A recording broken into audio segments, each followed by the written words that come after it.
There was a sense of something coming over the tops of our cars. A commercial jet screams low over Washington, D.C.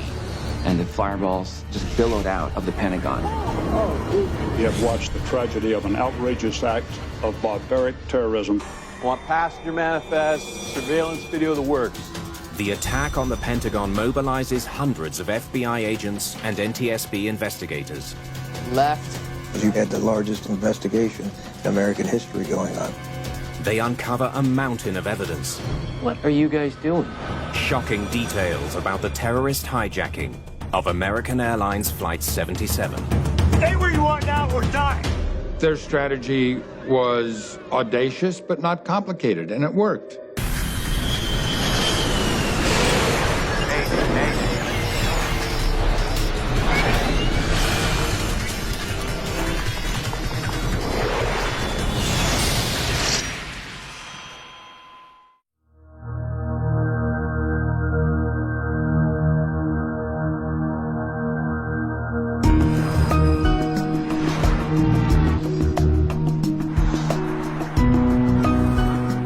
It's nearly 8 a.m. at Dulles Airport near Washington, D.C.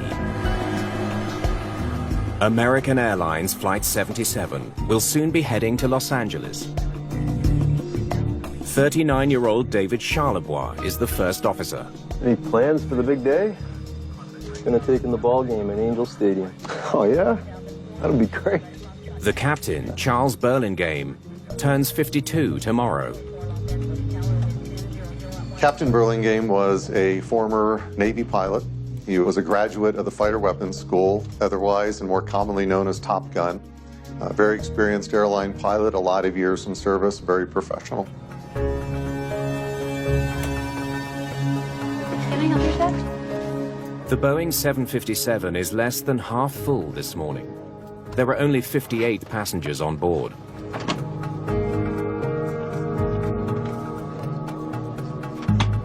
No, I'm booked all day that day. What about next week? Barbara Olson is on her way to L.A. to appear on a TV talk show. Bye. Barbara Olson was a high-profile lawyer in Washington, D.C., very active in the political circles out there. She was also the wife of the U.S. Solicitor General at the time, Ted Olson.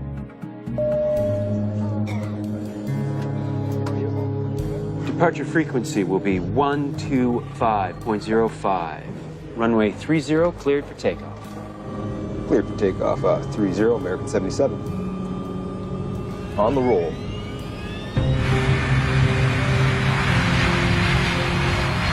At 8:20 a.m., American Airlines Flight 77 gets underway.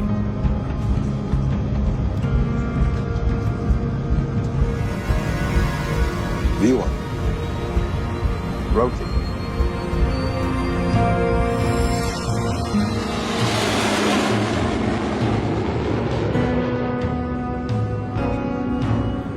It was just a beautiful day. The skies were clear throughout most of the country, in fact, and it was just a really, really gorgeous day for flying. It takes roughly 5 hours to make the 2,300-mile trip from Washington to Los Angeles.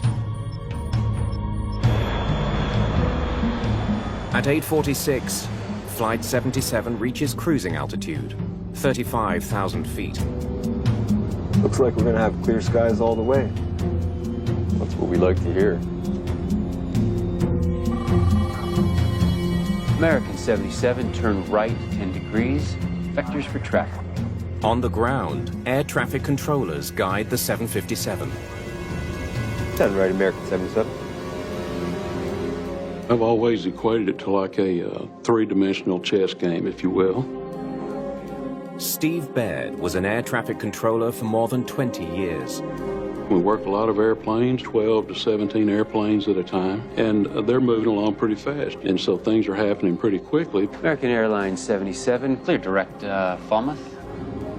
Clear direct Falmouth, American 77. Thanks. Falmouth, Kentucky is the next waypoint on Flight 77's route west to Los Angeles.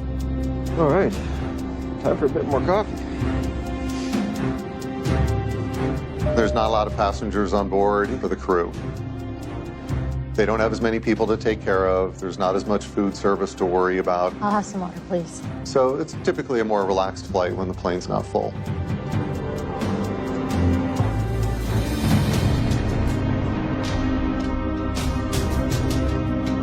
"34 minutes into the flight, controllers notice something odd.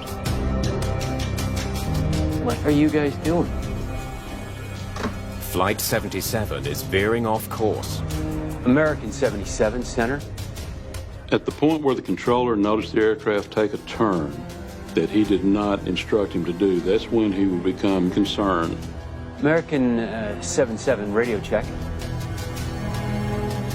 2 minutes later, their concern turns to alarm. 7, radio check. Flight 77 has vanished from their radar. Center calling American 77, American 77. Well, that's extremely rare that a plane would ever go missing, right? They just don't disappear. Controllers usually track flights using a signal from a transponder on board the aircraft. The transponder gives them the flight number, the speed, and altitude.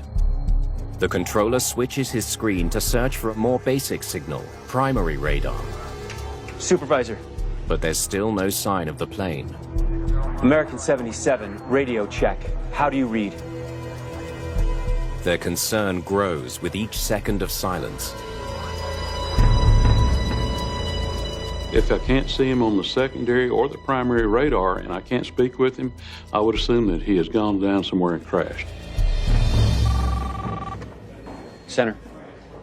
Then, just after 9 a.m., a call comes in from American Airlines that's almost impossible for controllers to digest.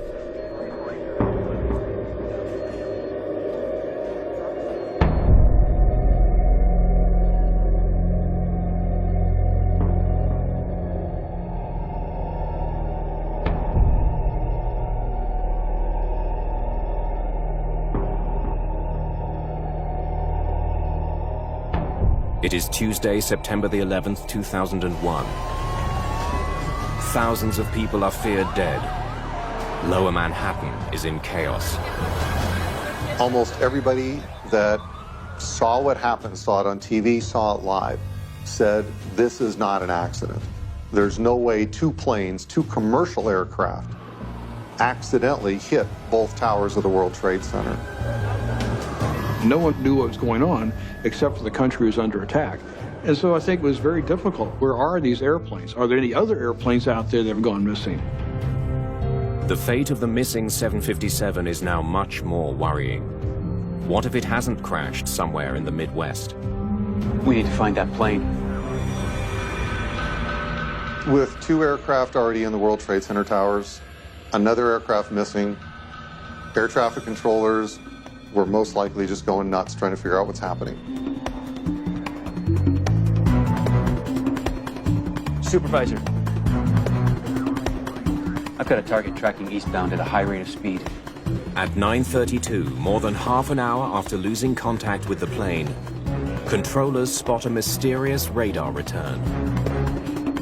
Primary radar, that doesn't give you altitude or any real information. If it is Flight 77, it means the plane has turned around back towards Washington. We gotta warn DC. America's capital could be the next target. At this point, since he was aware of the attacks on the country, I'm sure he already thought that was one of the hijacked aircraft. Go for 06. Do you have a commercial aircraft in sight? Controllers recruit another pilot to try to learn more. They radio the only other plane in the immediate airspace. A C-130 cargo plane from nearby Andrews Air Force Base. Looks like an American Airlines 757. It's gotta be our plane. Center calling American 77, American 77. But the 757 is ignoring all radio calls. And it's heading straight for Washington. It's 9:35 a.m. and traffic into Washington is getting congested. I was on my way from my parish to the Arlington National Cemetery for a graveside service. Father Stephen McGraw is stuck on a freeway right beside the Pentagon. I took that exit actually because I knew that the Pentagon was near Arlington National Cemetery, and I couldn't remember how to get to Arlington National, so I thought I can't be that far off. I'll take this exit. But in front of the building, there ended up being standstill traffic. And then without warning, there was a rush, feeling the vibrations or the sound. I just know there was an overwhelming sense of something coming over the tops of our cars. The plane clipped the light pole as it went over the highway, and I turned instinctively to my right and to see just in time the plane coming in and just crashing into the building right in front of my eyes.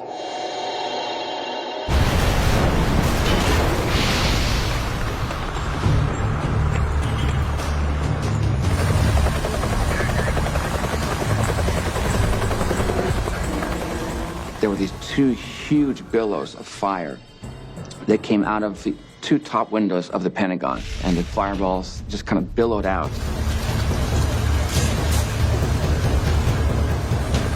The symbol of U.S. military might is now in flames.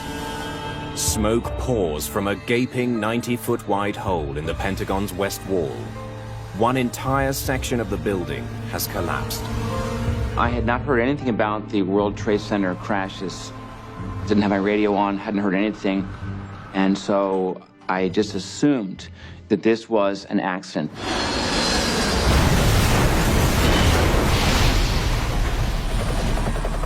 There's no chance that any of the 64 people aboard the plane have survived the impact. And there are sure to be many more dead among Pentagon staff. On average, any given day, 23,000 some odd people work in the building. It's 5 rings, 5 floors, and 5 levels of military space. With news of a third airliner attack, the FAA issues an unprecedented order. Attention, all pilots. We have a national emergency. We need to get everyone on the ground. Every commercial flight in the country must land. Vector 10 degrees right. Begin descent. It's the first time in U.S. history they grounded the whole fleet. Be advised, we are clearing the airspace. Controllers are trying to figure out a situation they've never prepared for and trying to figure out how to get all the airplanes on the ground and accounted for before more loss of life. Attention, all pilots. Attorney Richard Newmy was on one of those diverted flights. Captain comes over the intercom system and said, "We've just been notified that all air traffic in the United States has been required to land." It was a little bit startling. It was a little bit looking out the window, going, what's going on? Newmy's flight lands in Wichita, Kansas. He'll soon learn how lucky he is to be alive. I was scheduled to speak at a conference. They booked me a ticket on American Airlines Flight 77 out of Dulles to the West Coast. At the last moment, he switched his ticket to a more convenient flight. I had left the original flight itinerary on the refrigerator, drove to the airport, changed the ticket, got on the airplane, was very, very concerned that my wife was thinking that I was still on that plane. It was one of those things where, you know, God was smiling on me that day. At the Pentagon, Father McGraw rushes towards the devastation. He wants to help whoever he can. And we're coming to one man in particular. He said, "What is your name?" I'm Father McGraw. I'll stay with you. And he said, "I'm Catholic." And so I actually gave him, in those moments, the sacraments, and anointed him on his forehead with the blessed oil, the oil of the sick. And when I did that, I remember saying to him, "I tell you, Jesus is with you now." Can't go back in there! Gotta maintain 500 yards. Thousands of military staff evacuate the burning Pentagon. The United States is under siege. Just across the Potomac River, the hunt for those responsible is already underway. Want passenger manifests, witnesses, surveillance video, the works. We were setting up and actually getting our crew ready to respond to New York at the time. And then, obviously, we were hit then at the Pentagon. So we changed our plans. FBI Supervisor John Perrin sets up the agency's Washington command post. You realize that we're under attack is what we are. And then you realize that this is something that's never happened before. This is war. But before anyone can grasp the full magnitude of what has happened, another threat appears. The FAA has reports of a fourth hijacking. We were told that there was another aircraft heading towards Washington, D.C., and the last timeline we were given was it was about 8 minutes out. So what we did was we sent snipers up on the roof with binoculars to look out for this aircraft. Across the U.S., thousands of flights are now grounded. There's just airliner after airliner after airliner parked on the tarmac. Then, at 10:15 a.m., a blackened crater in rural Pennsylvania reveals what's left of the fourth hijacked plane. What was unique about that flight is the passengers tried to retake the flight. They were unsuccessful to the extent that the plane still crashed, but they were successful that it did not crash into whatever its intended target was going to be. 4 passenger jets have been hijacked and turned into flying bombs. Nearly 3,000 people have been killed. We have watched the tragedy of an outrageous act of barbaric terrorism carried out by fanatics against both civilians and military people. You never in your wildest dreams would think that they would take aircrafts full of people and turn it into literally a missile. Americans aren't used to being sucker punched. We're pretty much convinced that there's a Pacific Ocean and there's an Atlantic Ocean, and this doesn't happen here. And I think on that day, the reality that this is a new world happened.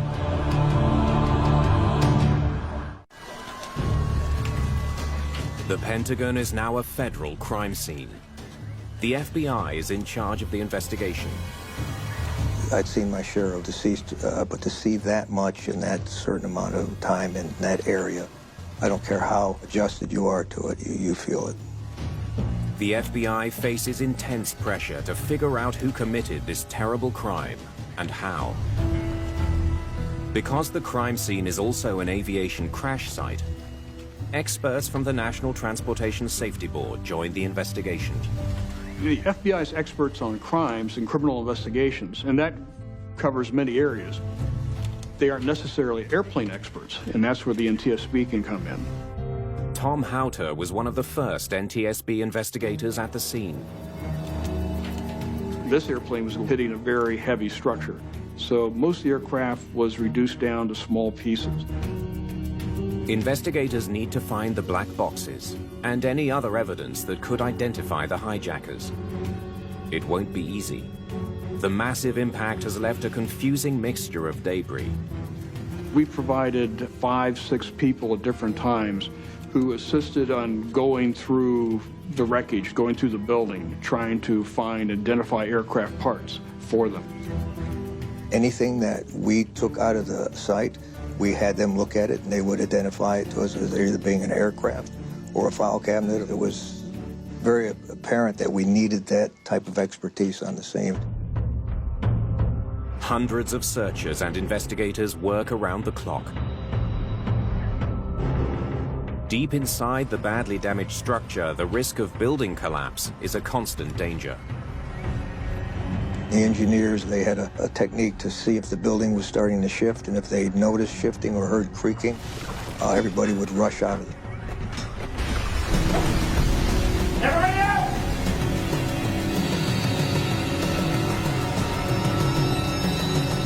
That happened at least a half a dozen times. The number of people killed inside this legendary building reaches 125. It would have been even higher, but some offices on the west side of the Pentagon were empty. The area where American Airlines 77 hit had been undergoing some reconstruction, some remodeling. So there were not as many people at work as there normally would be, probably saved hundreds of lives. As the nation tries to cope with the enormity of the devastation, FBI agents are already gaining valuable information about how the flights were turned into weapons of terror. Some passengers managed to make phone calls from the air, describing their ordeal. Everyone to the back of the plane! Now!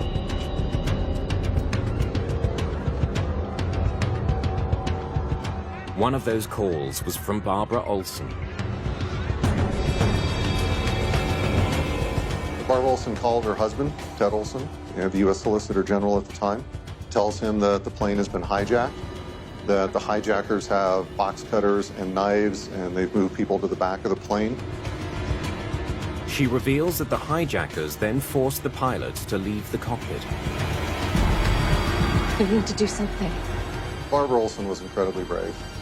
If she's caught, she calls attention to herself, which may draw immediate violence to her. We'll make it out of here. It's fine. I love you. Not much more information is shared at that point before the phone is cut off.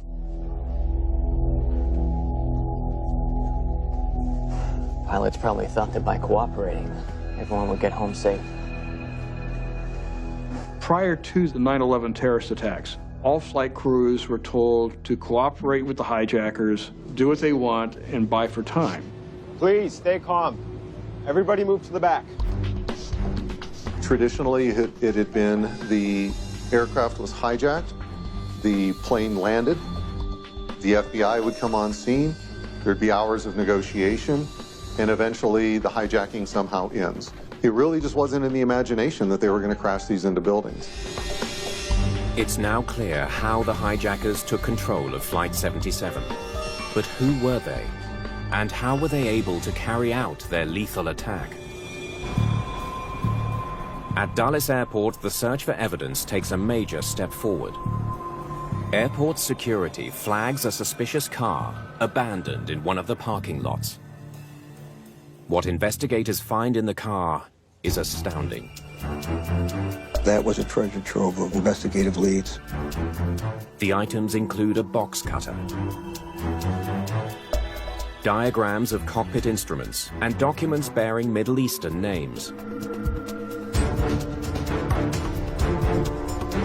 They scanned Flight 77's passenger manifest, checking to see if any of the suspicious names are listed. Didn't take too long to figure out who the hijackers were. The trail leads to 5 attackers. 3 were in first class. 2 more were seated in economy. The Pentagon attackers are quickly linked to 14 suspects on the 3 other hijacked planes. They found some commonalities right away.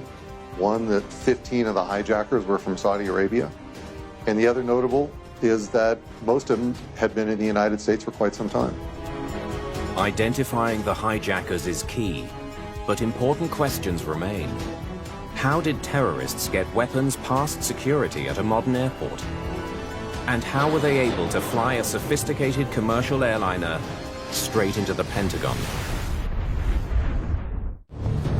The FBI needs to uncover all it can about the Pentagon attackers, including their movements in the days and weeks before 9/11. They scour government records, credit card transactions, travel itineraries, and more. All those pieces of paper and all those documentation, they were generating leads because you probably had the largest investigation in American history going on. At the Pentagon, the exhaustive search effort is paying off. Agents recover the plane's 2 black boxes, the flight data recorder and the cockpit voice recorder. When the boxes were found, the FBI investigators brought them to the NTSB laboratory. American 77, radio check. The recorders could help fill in key gaps in the timeline if their data can be successfully downloaded. Center calling American 77, American 77.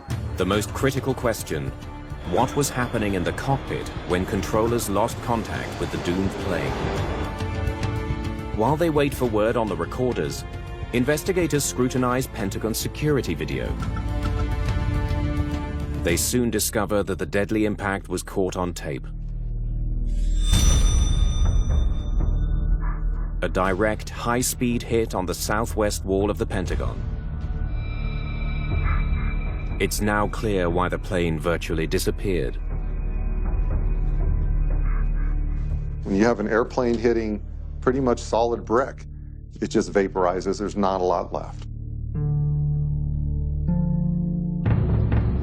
But the question remains, how did the hijackers evade security and board the plane?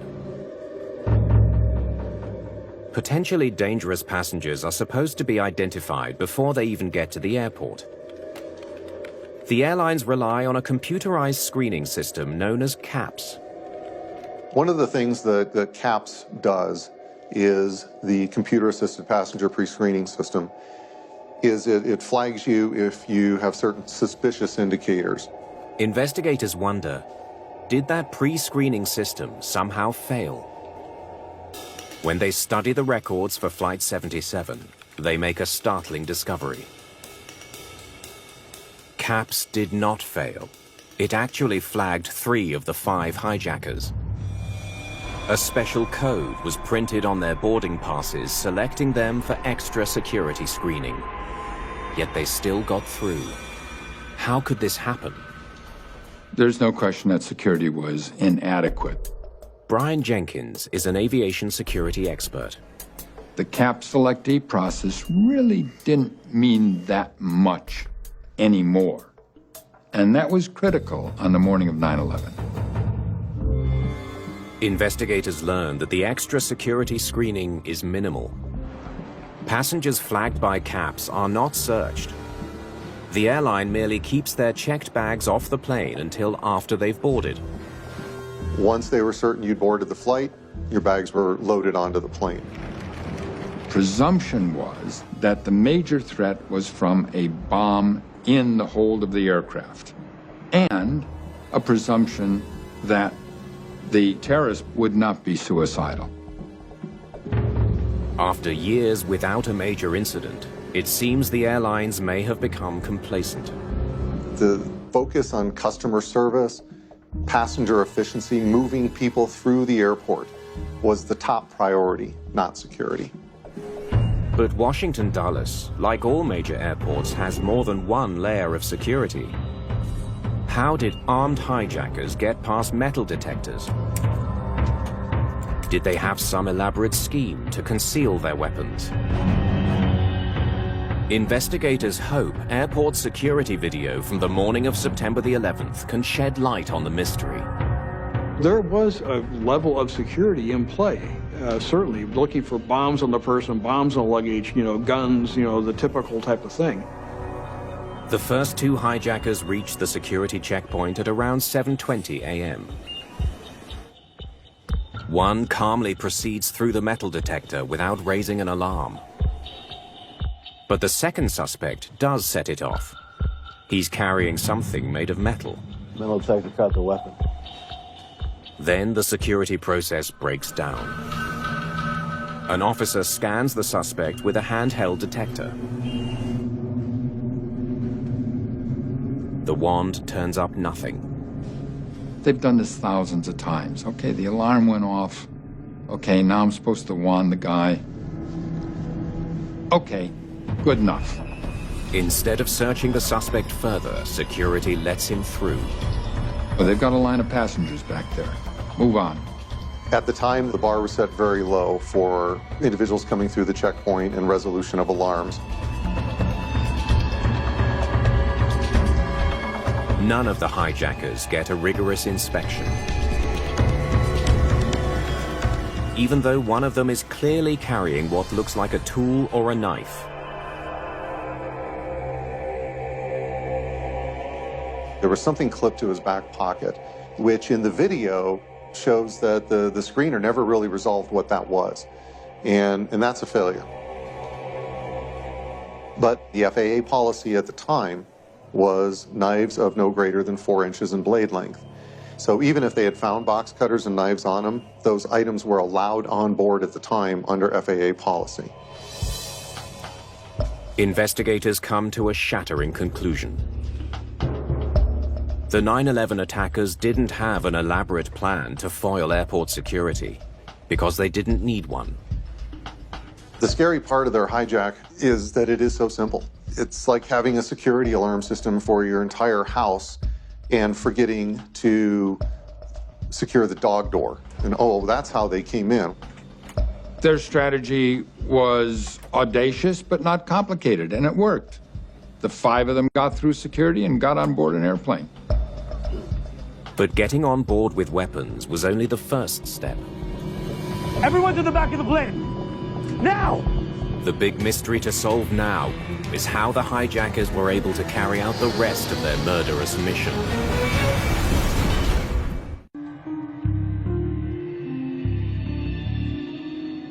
FBI agents dig through financial documents connected to the Pentagon attackers. They uncover a crucial lead: a check made out to a flight school in Arizona. Records show that Saudi national Hani Hanjour spent several years trying to become a commercial airline pilot. He'd applied to schools in Saudi Arabia to fly and was rejected. Eventually ended up doing flight training in Arizona, and was kind of unusual in his flight training because he flunked a lot of checks along the way. 2 months before the attacks, Hanjour rented several private planes, including one he flew to a small airport near Washington, D.C. For the pilot perspective, it's one thing to fly a flight simulator. It's a completely different thing to be up in the air, to see what the real world looks like from the air. Airport flight records reveal more chilling details about Hanjour's preparations for 9/11. Just weeks before the attacks, he and one of his co-conspirators booked a commercial flight out of Washington's Dulles Airport. They bought seats in first class aboard a Boeing 757.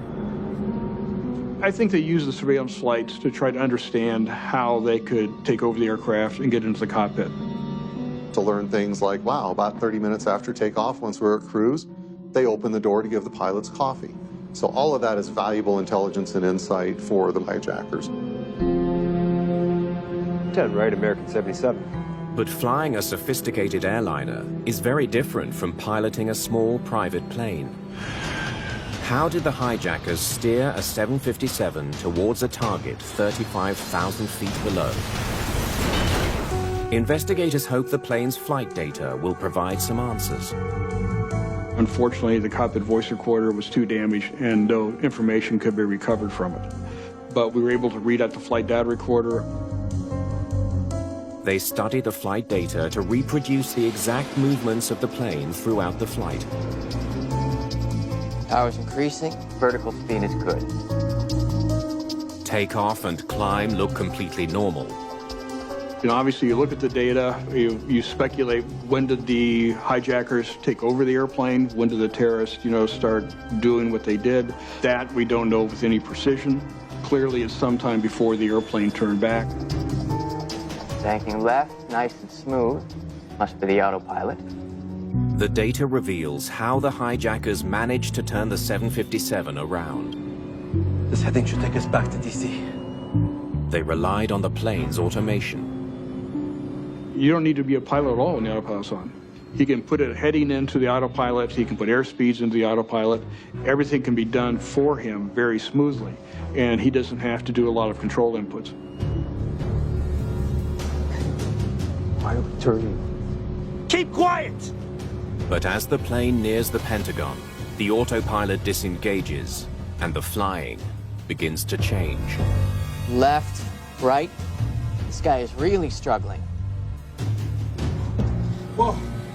The altitude is jumpy, it moves up and down, it's a little bit erratic. It's quite clear looking at the data, this is somebody who has never handled a big airplane before. We should stay on autopilot until we're closer. The hijacker quickly re-engages the autopilot to help take the 757 to a lower altitude. Descending now. He's probably never flown an airplane this high, having to come down from, 30,000 feet down to ground level. That's a whole different maneuver than he's used to in a small airplane. But the autopilot isn't pre-programmed to fly to the precise location of the Pentagon. It's just ahead. Autopilot on. 8 minutes from impact, The hijacker must once again fly the aircraft by hand.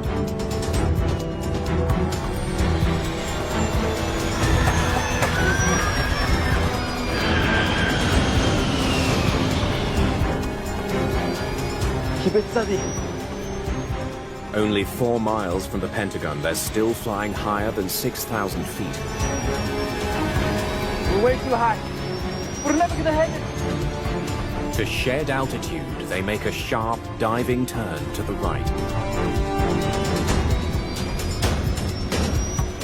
He misjudged his speed and altitude and had to do a 360-degree turn.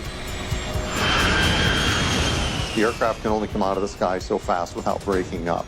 So he makes a circle to get the aircraft lower and get it into position to hit the Pentagon.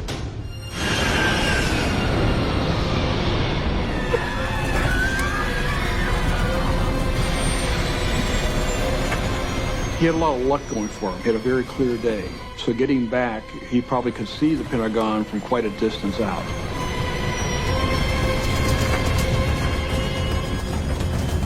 In the final seconds, they accelerate to top speed, almost to the point of breakup. The airplane's overspeed warnings are probably going off. He doesn't care.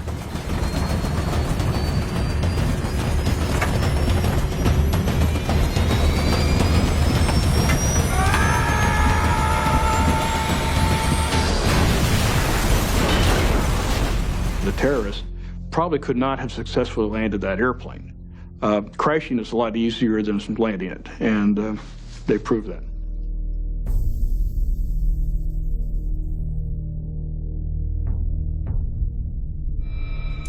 Investigators now understand the deadly flight path of American 77. The flight data solves one more mystery as well.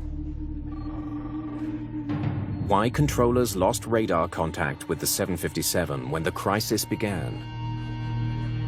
Center calling American 77, American 77. Looks like somebody deliberately switched off the transponder. Here.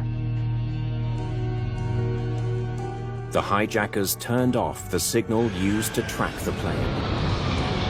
The transponder controls are on the central console between the two pilots, so you can turn it off right there. It's very easy to do. American 77, radio check. How do you read? With the transponder off, Supervisor. Controllers could no longer see the flight on their secondary radar. American 77. So turning off the transponder, if you're a criminal, makes sense because you don't want people to track you. At the moment controllers switched to primary radar to search for the missing plane, Flight 77 just happened to be passing through an area of poor primary coverage.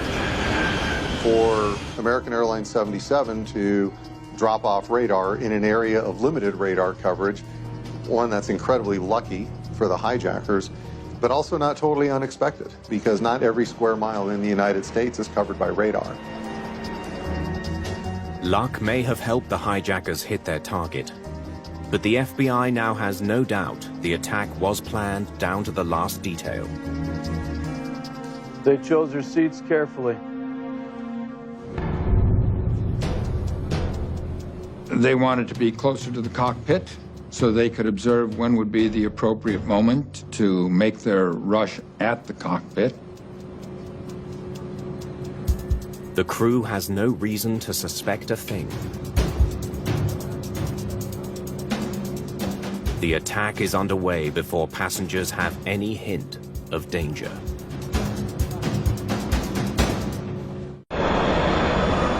The fate of Flight 77 is now sealed. Ani Hanjour, he's the pilot. In all likelihood, he's not going to get involved at all in the initial stages of the hijacking. Please don't hurt me. Because if he's hurt or killed, then the mission's unsuccessful at that point. Open the door. Cut your throat. Okay. The flight attendants carry keys to the cockpit door, so an option is to overtake a flight attendant, take their key, and then just unlock the door.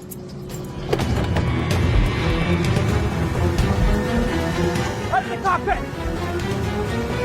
No! The pilots have no warning and no time to alert authorities.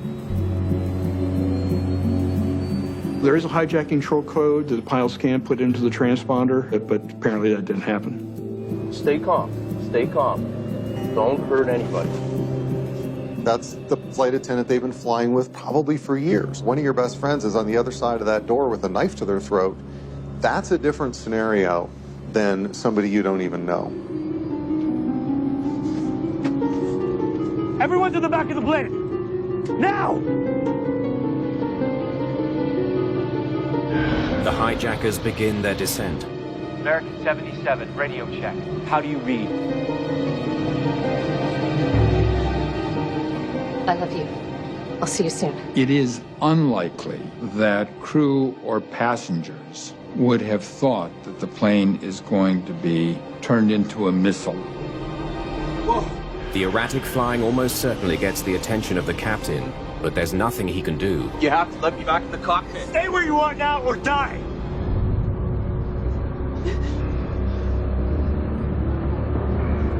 I've got a target tracking eastbound at a high rate of speed. By the time controllers spot Flight 77's primary radar return, the plane is only 5 minutes from DC. With nothing the controllers could have done. The 100-ton jet screams lower and lower. Steel light poles snap like twigs. Terrain, pull up! Up.